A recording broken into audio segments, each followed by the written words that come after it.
Oi, gente. Todos a postos? Ok, professor. Aposto. Aposto. Na verdade, eu esqueci de parar a gravação. Foi direto, 15 minutos gravando. Mas tudo bem, vamos em frente. Algo novo, né? Tecnologia nova, é a modernidade, né? Vamos lá. Vamos continuar. Então, nós estamos falando da comoriência, né? Da importância da comoriência para fins sucessórios, e direito das sucessões vocês vão ter também mais tarde, lá para o final do curso, tanto o direito de família como o direito das sucessões. É muito importante, né? Essa área de família e sucessões é muito importante. E nós estamos começando a falar a respeito da exclusão de herdeiro por indignidade. É outro instituto jurídico, né? A exclusão de herdeiro por indignidade é um outro instituto jurídico também que vocês vão estudar com mais profundidade num futuro próximo, tá? Porque faz parte também do direito das sucessões. Então, a exclusão do herdeiro por indignidade está no artigo 1814 e também no 1816. Deixa eu dar uma olhada aqui na página 82 do livro único, né? Então, você tem o seguinte aqui, artigo 1816. Do 1814, tem os casos, né? Uma lista, né, da motivação, das razões para exclusão de herdeiro por indignidade. Mas esse livro está falando do artigo 1816, né? Não fala do 1814. Porque quando vocês forem estudar mais tarde, sim, aí vocês vão também se deparar com esse outro artigo, né, e comentários sobre ele. Então, vamos ver o artigo 1816, que fala o seguinte, 1816 do Código Civil.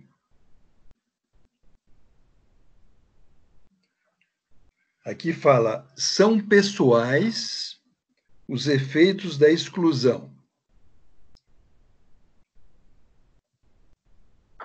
Os descendentes do herdeiro excluído sucedem como se ele morto fosse, antes da abertura da sucessão. Então, nesse caput do artigo, na cabeça do artigo, né, fala que os efeitos da exclusão são pessoais, né? São personalíssimos, são pessoais. A pessoa é excluída, né? Só a pessoa mesma. Pessoa física, né? É excluída. Agora, os descendentes do herdeiro, então isso significa que o excluído é um herdeiro. Então, os descendentes do herdeiro excluído, desse herdeiro excluído, sucedem. Quer dizer, os descendentes do herdeiro que vão suceder. E como será considerado esse herdeiro que foi excluído? Como se fosse morto. antes da abertura da sucessão. Então, o excluído é considerado, legalmente, como se fosse morto. Então, ele não vai herdar. Mas quem vai herdar no lugar dele são seus descendentes. E o parágrafo único do artigo 1816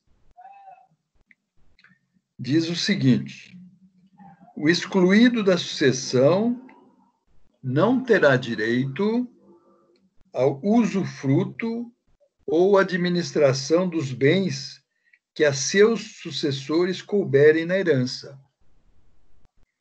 Então, não é porque os descendentes dele vão receber no lugar dele que ele, que foi excluído, vai usufruir, vai ter usufruto desses bens que os descendentes receberam.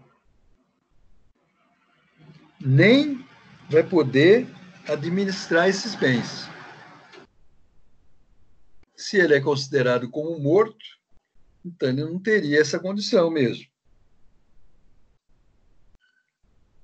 E nem a sucessão eventual desses próprios bens que os seus descendentes receberam. Esse artigo 1816 é bastante completo, mas é preciso entendê-lo bem. Então, esse instituto trata do herdeiro afastado da herança por indignidade, como se ele morto fosse, antes da abertura da sucessão.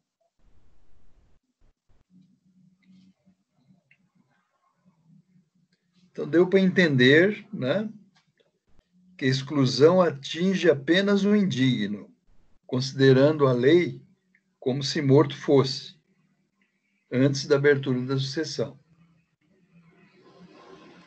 E como que se obtém essa exclusão por indignidade? Por sentença, por uma ação, e declara-se por sentença. Agora, é que vocês, aqui no livro único, não tem o artigo 1814 para vocês saberem exatamente, conhecer exatamente as causas, né, dessa exclusão.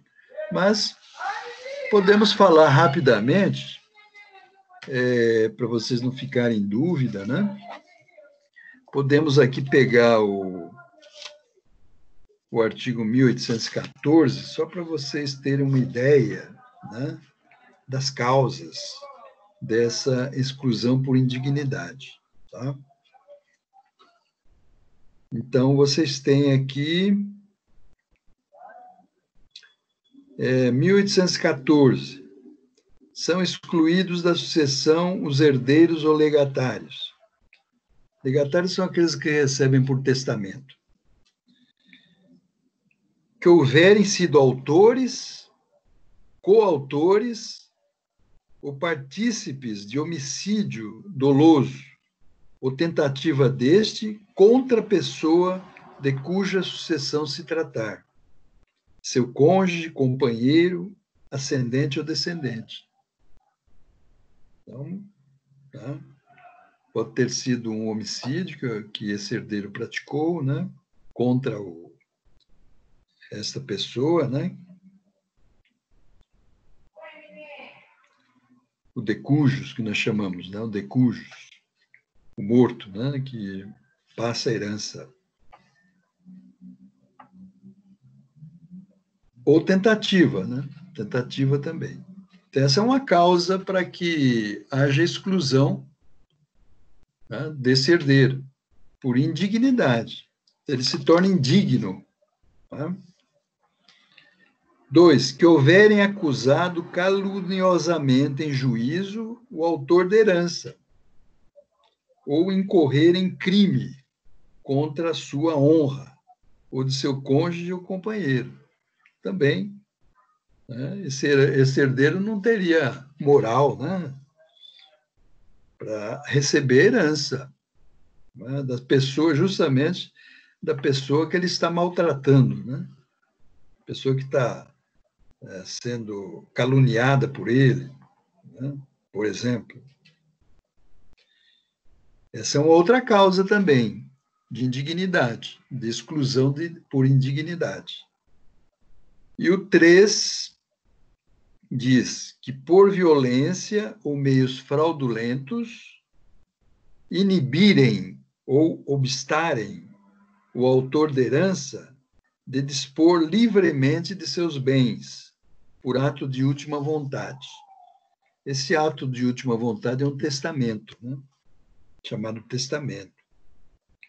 Então, violência ou meios fraudulentos, quer dizer, obstarem o autor da herança de dispor livremente, através de ameaça, por exemplo, coação, né?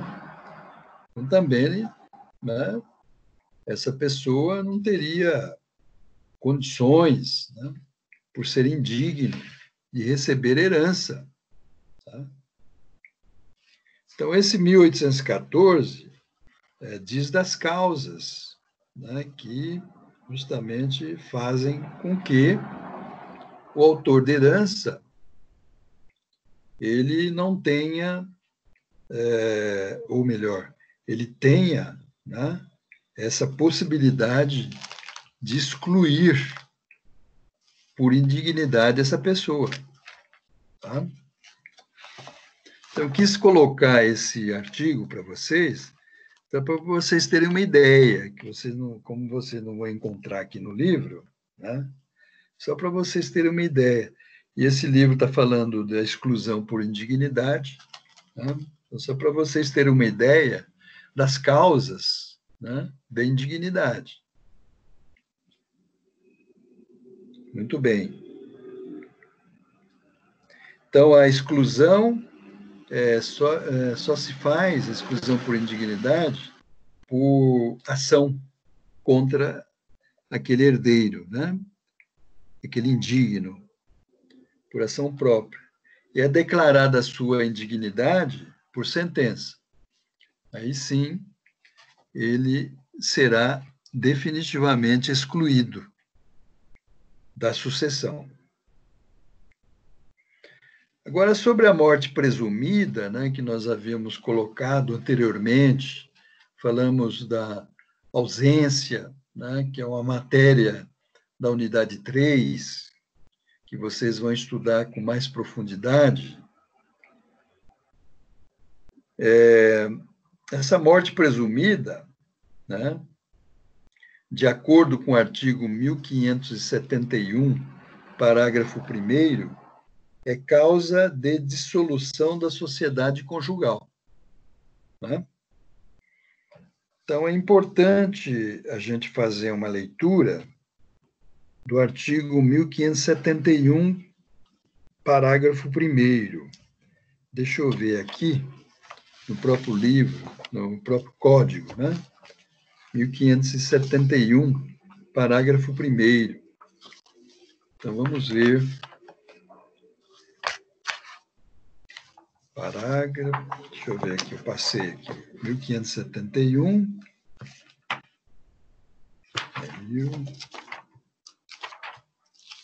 1571. Da dissolução da sociedade e do vínculo conjugal. Então, está dizendo aqui no livro único, né, que, de acordo com o artigo 1571, parágrafo 1º, é causa de dissolução da sociedade conjugal. Né? Então, vamos ver aqui. A sociedade conjugal termina. O casamento válido só se dissolve pela morte de um dos cônjuges ou pelo divórcio, aplicando-se a presunção estabelecida neste código quanto ao ausente. Né? Então, vocês viram que essa dissolução aqui, ou essa morte, né, também pode ser a morte presumida para a dissolução da sociedade conjugal. Então, declarando-se a morte presumida, ou a mulher né, ou esposa, ou o marido, depende de quem se tornou aí ausente, né, se caracterizou a morte presumida, a sociedade conjugal está terminada, está dissolvida. Então, pode casar com outra pessoa, certo? A possibilidade de casar com outra pessoa, com essa morte presumida também. Não sempre com a morte real, mas com a morte presumida também. O artigo 7º, né, permite a declaração de morte presumida, também sem a decretação de ausência, conforme o seguinte, aqui nós vamos ler, né, na página 83 do livro único, o artigo. A gente não precisa ir lá no código, já está aqui.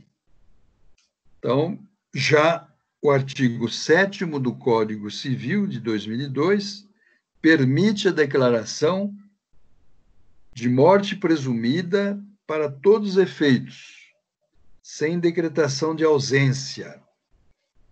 Então, nesse caso específico aqui, não há necessidade de decretação de ausência, porque a decretação de ausência é um longo caminho, né? Mas nesse caso específico do artigo 7º, são casos, né, dois incisos, não há necessidade de decretação de ausência.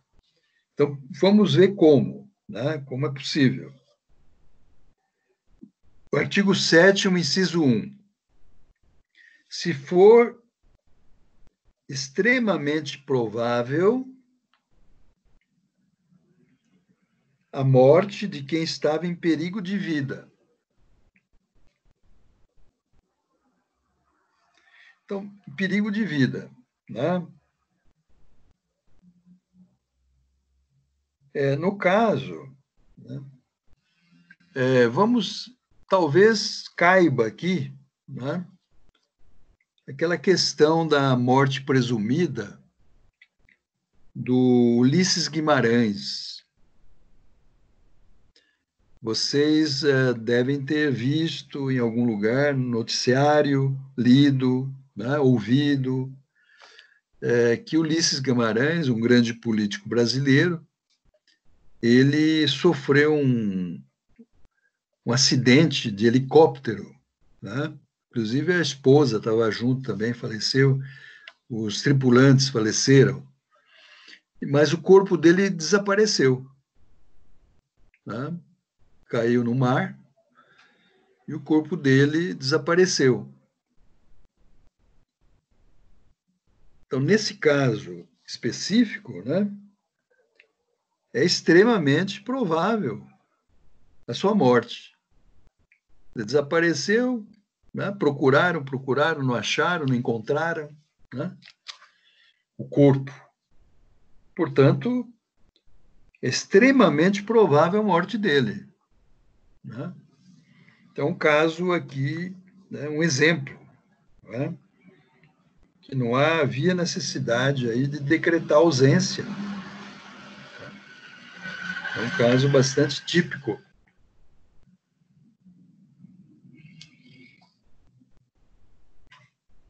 Então, o parágrafo único,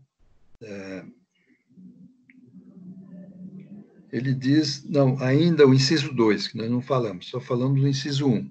O inciso 2, do artigo 7º. Se alguém desaparecido em campanha ou feito prisioneiro não for encontrado até 2 anos após o término da guerra. Então, aqui nós temos uma questão bélica, né? De guerra. Tá? Então, se alguém desaparecido em campanha de guerra ou feito prisioneiro e não for encontrado até 2 anos após o término da guerra, então esse também será declarado morto, né? É uma presunção, não é? Que ele estaria morto, não é? E o parágrafo único, né, dispõe o seguinte: a declaração da morte presumida, nesses casos, né, 1 e 2, que nós falamos aqui, do artigo 7º, somente poderá ser requerida depois de esgotadas as buscas e averiguações, devendo a sentença fixar a data provável do falecimento. É uma questão interessante, né? Porque é uma morte presumida, né?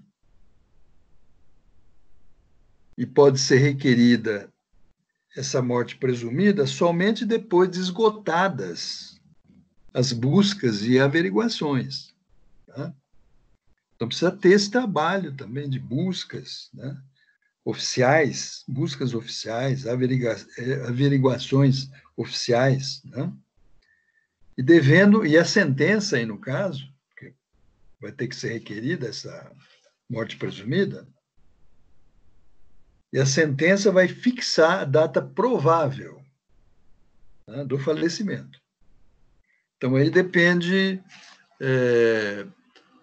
do juiz. Né? O juiz ele vai verificar as situações todas, né, as buscas, averiguações, todas as informações necessárias, né? E ele vai estipular uma data, né? Vai acabar estipulando uma data do provável falecimento. Você precisa ter data, né? Precisa ter data da morte. Isso é necessário.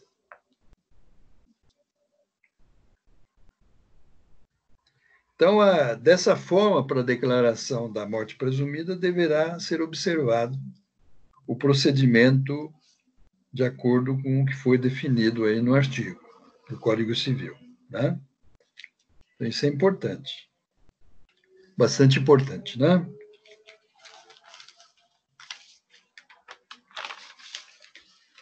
Muito bem. Então, temos alguns lembretes, né? Diz aqui o livro único, né? Que se deve lembrar de alguns pontos importantes, né?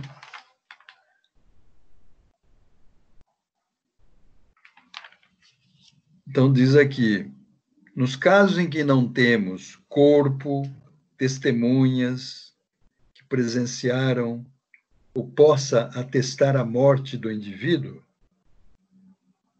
em perigo de vida, mas existe a probabilidade da morte.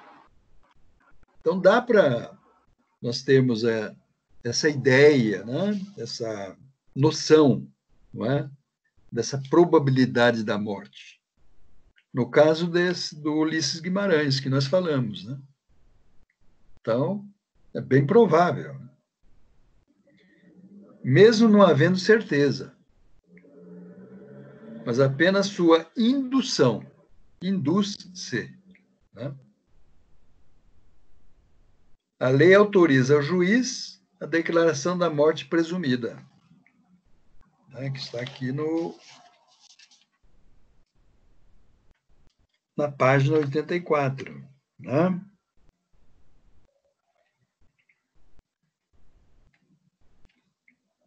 Certo? Então, existe essa possibilidade. A declaração judicial de morte presumida, sem declaração de ausência, pode ser admitida para viabilizar o registro do óbito, regular a sucessão causa-mortes, só depois de esgotadas todas as buscas e averiguações, devendo a sentença fixar a data provável do óbito. Então, precisa ter atestado de óbito. Né? Necessário. ter uma declaração, né, da morte. Então, são casos interessantes que há aí uma proteção também aos familiares, né? Que a pessoa desaparece. Professor, queria fazer uma pergunta. Pois não. Professor, a declaração da morte, quem faz é o juiz? É o juiz. O juiz é que declara, porque, na verdade, há um requerimento, né, dos Ok, aí familiares, dos o advogado interessados. tem que entrar com essa petição? Sim, sim, tem que Certo. entrar. Mas tem que ter elementos suficientes para requerer. Ok. Se tiver testemunha, tudo bem, né? Se não Uhum. tiver testemunha, tem que ter a probabilidade da morte. Mas, para isso, é preciso que tenha havido também, né, ou que sejam esgotadas todas as buscas e averiguações. Como aconteceu com Ulisses Guimarães, né, que houve aquela buscas e buscas, né, no mar para ver se encontrava o corpo, né? O helicóptero no mar todo esfacelado, né? A cadeira, né, que ele estava também, só apareceu a cadeira, né?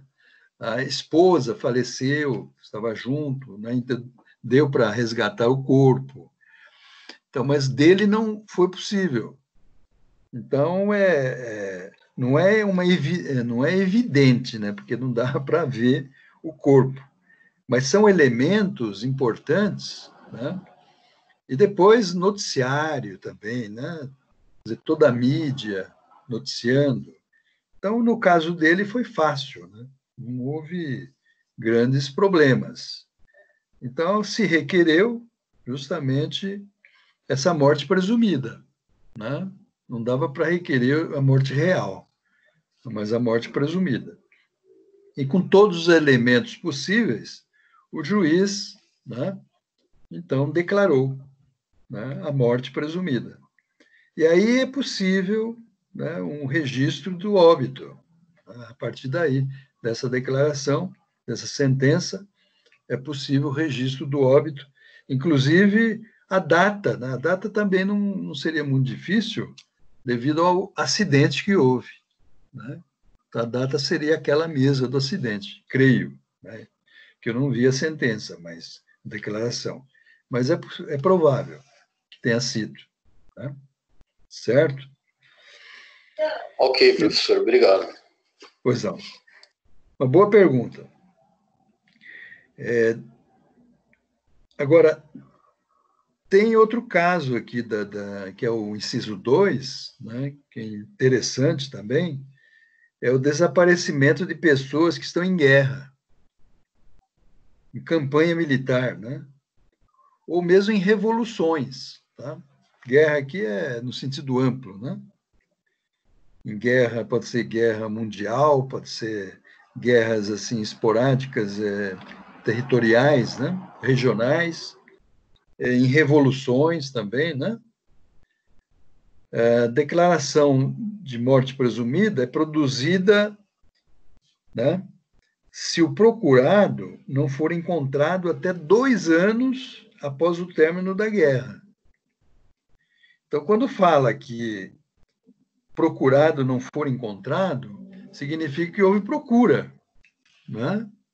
Houve também um esgotamento na procura. Às vezes nós assistimos aí alguns filmes, né? Filmes americanos, principalmente, que vão resgatar, né, prisioneiros de guerra, né, por exemplo, lá no Vietnã, quando os americanos perderam a guerra, né, nessa época. Então, aparecem lá heróis, né, que vão lá resgatar os prisioneiros que estavam lá há muitos anos, né, e acabam resgatando. Então, são casos assim, é lógico, romanceado, mas são casos desse tipo.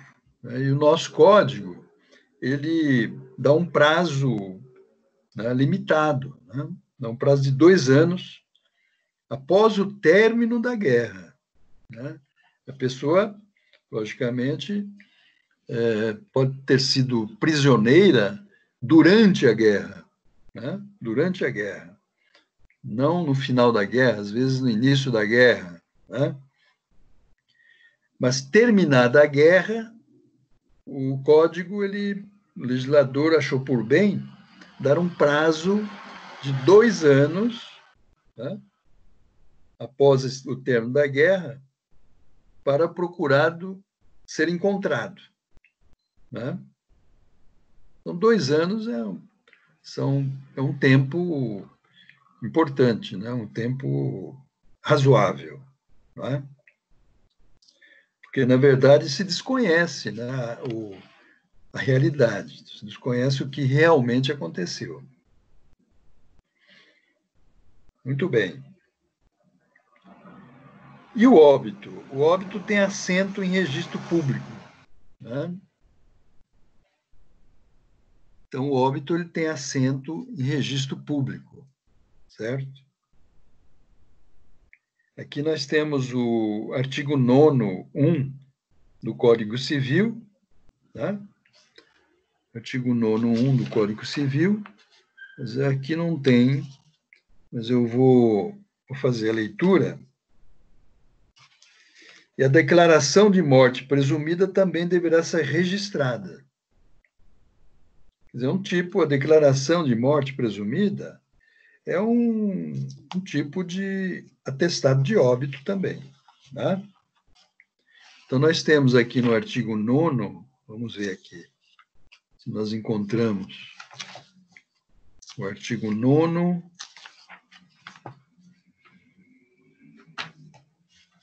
nós temos a Constituição, Código Civil.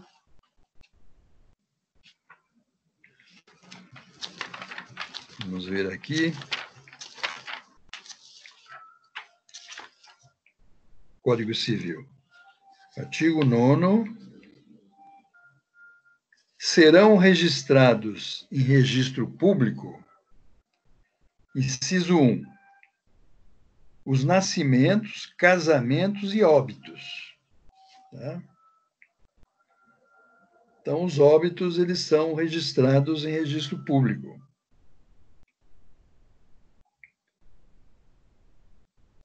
E a declaração de morte presumida também deve ser registrada. Artigo 9º, inciso 4 do Código Civil. Então, serão registrados em registro público a sentença declaratória de ausência e de morte presumida. Quer dizer, consta aqui também. Né? Tem aquele óbito comum, né? Que está no inciso 1 do artigo 9º, e tem essa sentença declaratória, né? Que é a declaração de morte presumida, né? Que deverá ser também registrada, sem dúvida, né? Que constata a morte também da pessoa. Ok?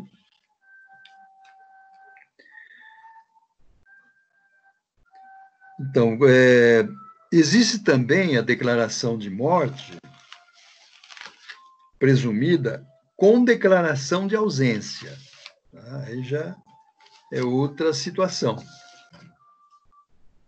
Então, para que exista essa declaração de morte presumida, é preciso que haja todo um processo de ausência, como bem expressa o artigo 6º, né? Artigo 6º do Código Civil. O artigo 6º diz o seguinte: a existência da pessoa natural termina com a morte.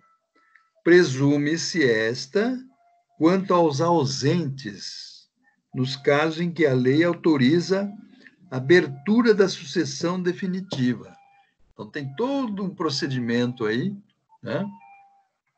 A pessoa se torna ausente, depois vocês vão ver, na unidade 3, tem ausência, né?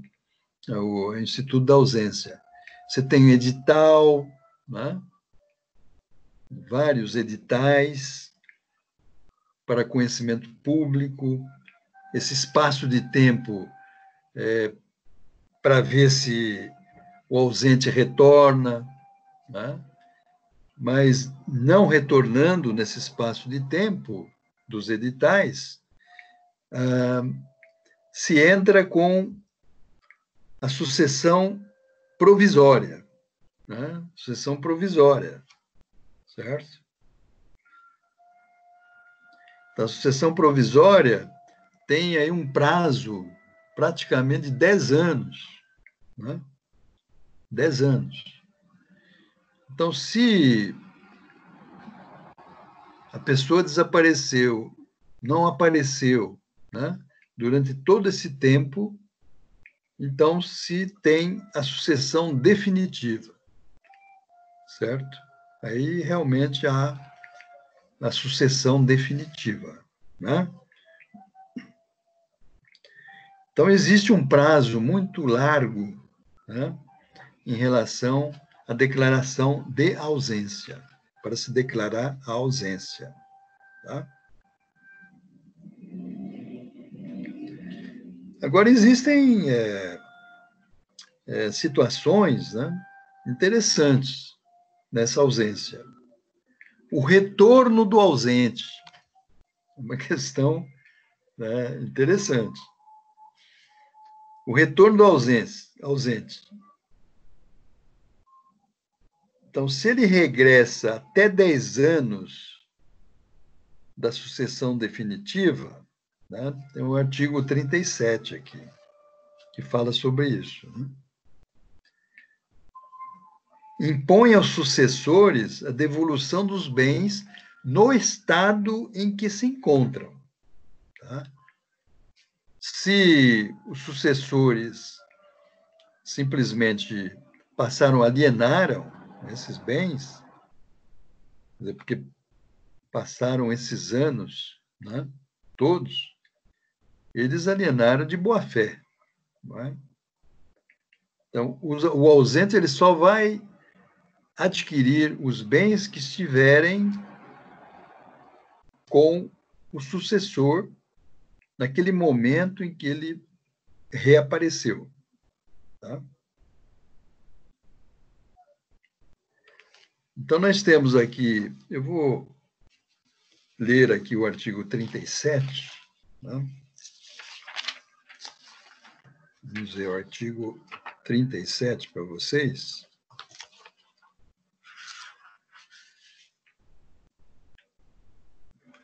Dez anos, está escrito assim, 10 anos depois de passada em julgado a sentença que concede a abertura da sucessão provisória, 10 anos depois, né, poderão os interessados requerer sucessão definitiva e o levantamento das cauções prestadas.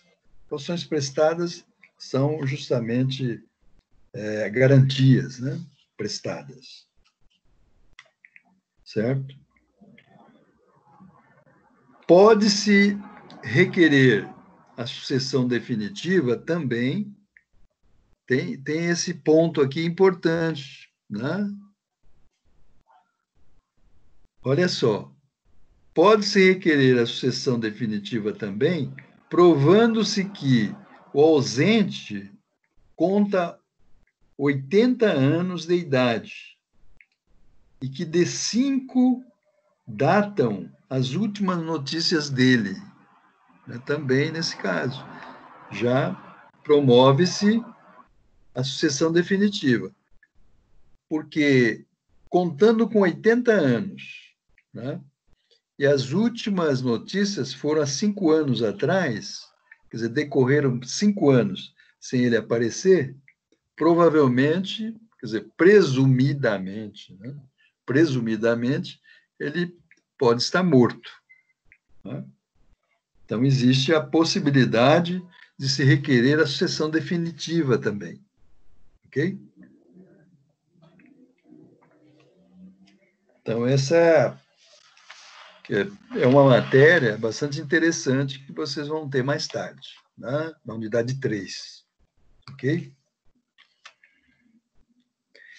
E existe uma pergunta, né, interessante, As pessoas geralmente perguntam, né? Caso em que o ausente casado retorne e o cônjuge realizou novo casamento. Né? Já pensaram nisso?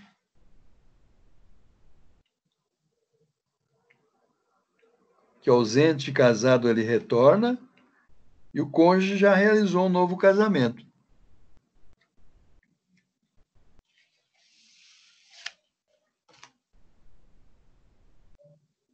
E aí? O que vocês acham?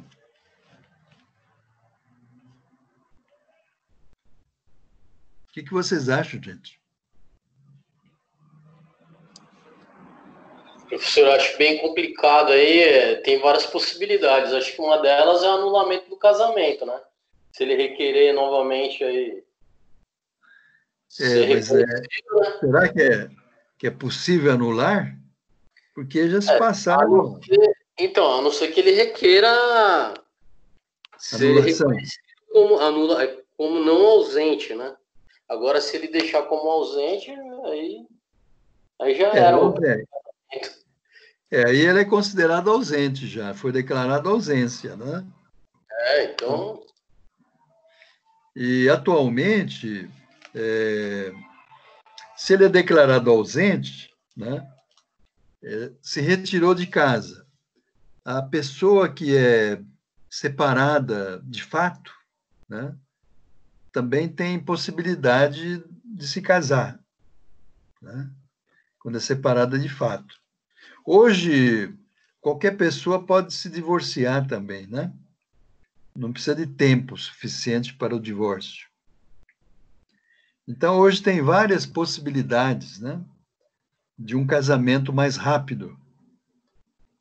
Então, mesmo que o ausente retorne e o cônjuge realizou novo casamento, vai prevalecer esse novo casamento.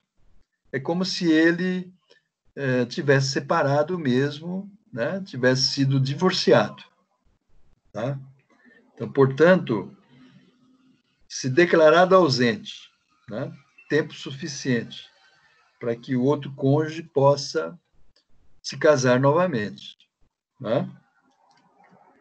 E ainda mais quando você pensa em 10 anos, né? Muito mais. Né? É muito mais legítimo esse casamento do cônjuge. Portanto, vai prevalecer o último casamento. Tá? Então, o ausente perdeu a vez. Não é? E temos uma última questãozinha, né? Está faltando ainda 15 minutos, mas tem uma última questãozinha que refere-se ao Estatuto da Pessoa com Deficiência. Né? Esse Estatuto da Pessoa com Deficiência é de 2015. É a Lei 13.146, de 6 de julho de 2015. Então, esse Estatuto da Pessoa com Deficiência veio trazer uma novidade muito grande em relação às pessoas deficientes. Vocês viram que no artigo 3º, né, havia como absolutamente incapazes essas pessoas com deficiência, né, com alguma deficiência. Hoje, eles não se trata, essas pessoas não são mais tratados como incapazes. O titular de direito que por deficiência mental tenha discernimento reduzido. Então, essas pessoas que deficiência mental, por exemplo, os excepcionais, né? Os excepcionais, eles são protegidos por esse estatuto da pessoa com deficiência. Hoje não são considerados mais incapazes. Inclusive, esses excepcionais trabalham, né? Casam, também, vocês já devem ter visto, né? na televisão, notícias, revistas, jornais, né, noticiários, que eles casam, né? Casam e trabalham também. Até tem um excepcional, eu esqueci o nome dele, que ele trabalhou como ator em um filme, né? Então, não se trata mais essas pessoas como incapazes. Então, o Estatuto da Pessoa com Deficiência retira a expressão interdição, que eles eram interditos, né? Então, havia interdição dessas pessoas. Então, retira essa interdição para adotar a curatela, desde que necessária. Né? Certo? O Estatuto da Pessoa com Deficiência incluiu a figura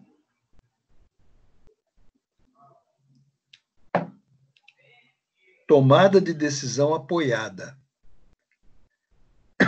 como medida assistencial à pessoa com deficiência.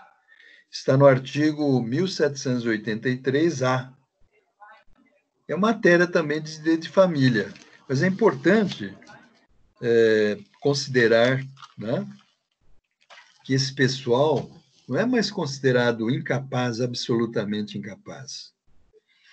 Então, nós podemos fazer a leitura do 1783-A, né, que o Código achou por bem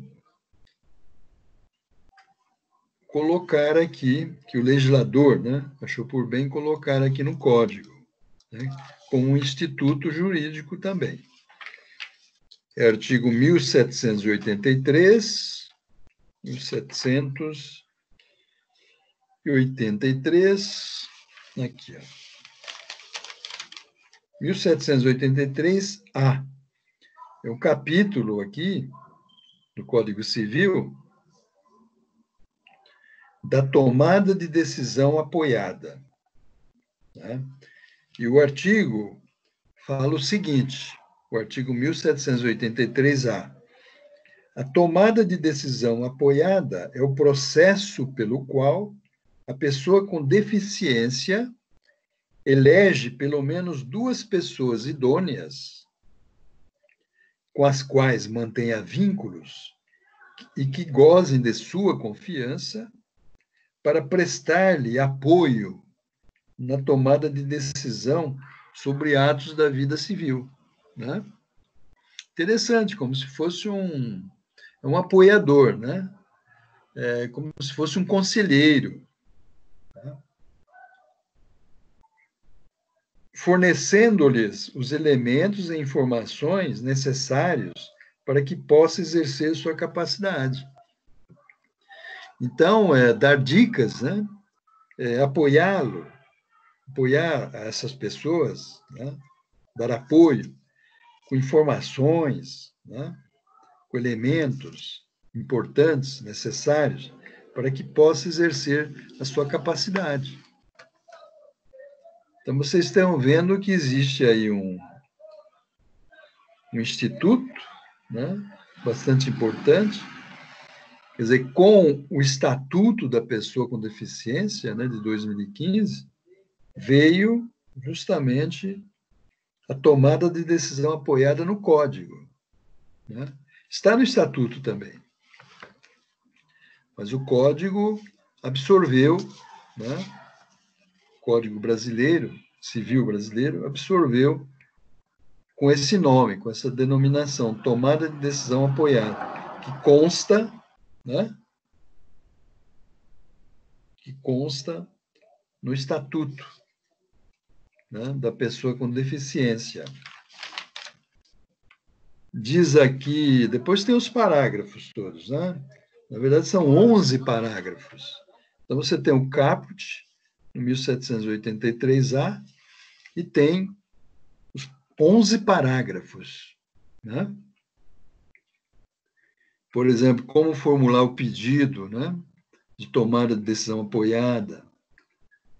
Então, para formular o pedido, a pessoa com deficiência e os apoiadores devem apresentar termo que conste os limites do apoio a ser oferecido, os compromissos dos apoiadores, inclusive o prazo de vigência do acordo. É um acordo, na verdade, entre a pessoa com deficiência e os apoiadores. Tá? É um acordo entre eles. Prazo de vigência do acordo e o respeito à vontade, aos direitos e aos interesses da pessoa que deve apoiar.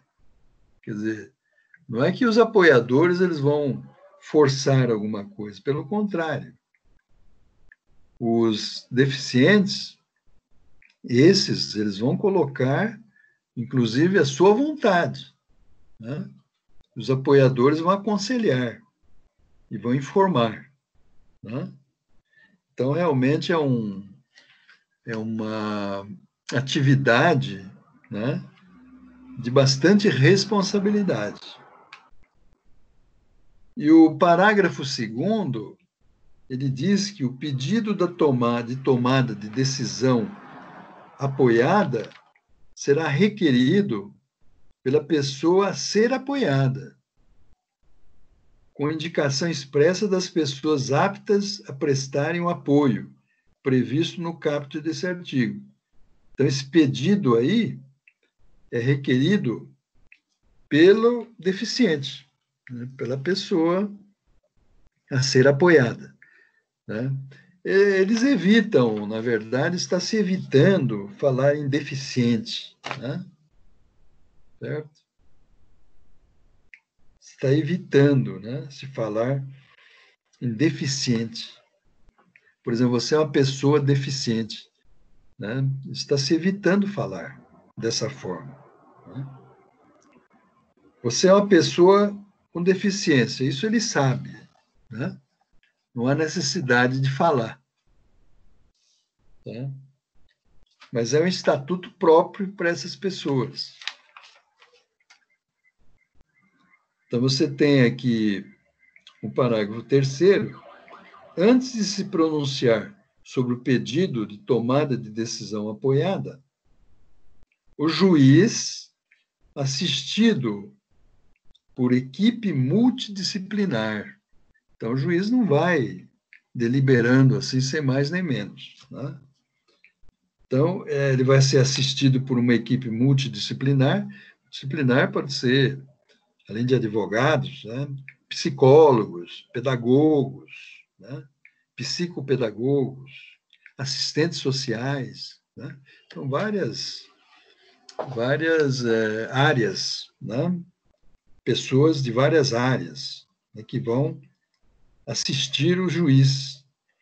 E após a oitiva do Ministério Público, tá? O juiz ouvirá pessoalmente o requerente e as pessoas que lhe prestarão apoio. Quer dizer, o juiz vai ouvir também a pessoa apoiada, né? E os apoiadores, para que ele possa decidir, né, adequadamente. E o parágrafo 4º diz: a decisão tomada por pessoa apoiada terá validade e efeitos sobre terceiros, sem restrições, desde que esteja inserida nos limites do apoio acordado, né?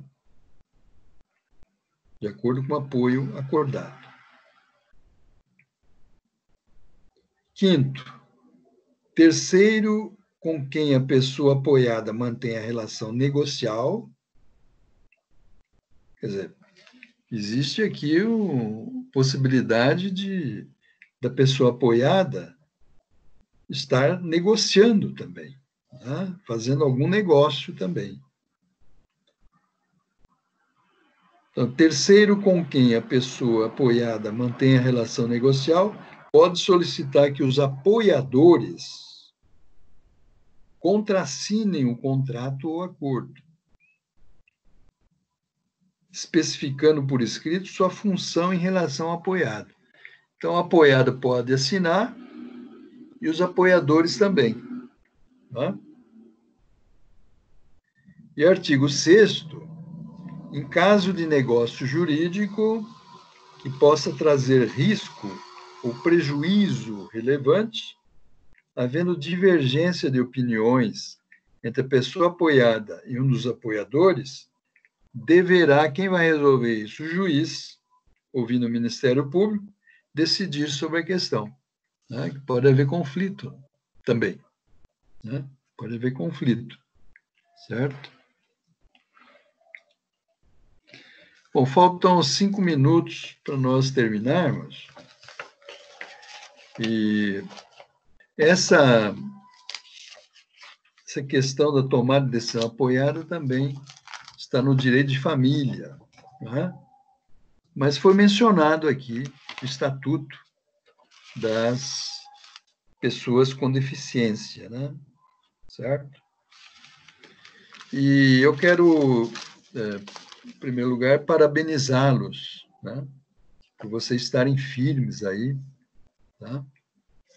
E para um futuro brilhante como operadores do direito, né? A gente ora todos os dias para que vocês realmente se dediquem ao máximo, né? E se tornem realmente um grande futuro para o direito, né? E também não esquecendo, né, do trabalho, tá? Do resumo, ok? Então, vocês estão em 4 grupos, como já disse no início, vocês devem ter pego, ou se alguém não pegou, alguém aí que estava presente, passe essas informações, né? Dos resumos. Cada grupo vai ter uma unidade para fazer os resumos das 4 sessões, né? Por unidade. Cada grupo, né? Então, são 4 grupos, 4 unidades, né? Está previsto esse resumo para entrega, se Deus quiser, para o dia 27. Esperamos que nesse dia nós estejamos juntos, né, na faculdade. E vamos ver, vamos torcer para que tudo dê certo. Né? Desejo um bom descanso para vocês e uma boa noite, um bom sono. Né? E muito obrigado. Obrigado, professor. Boa noite. Boa noite, professor. Boa noite, professor. Tchau. Tchau, gente. Tchau, tchau. Boa noite. Boa noite.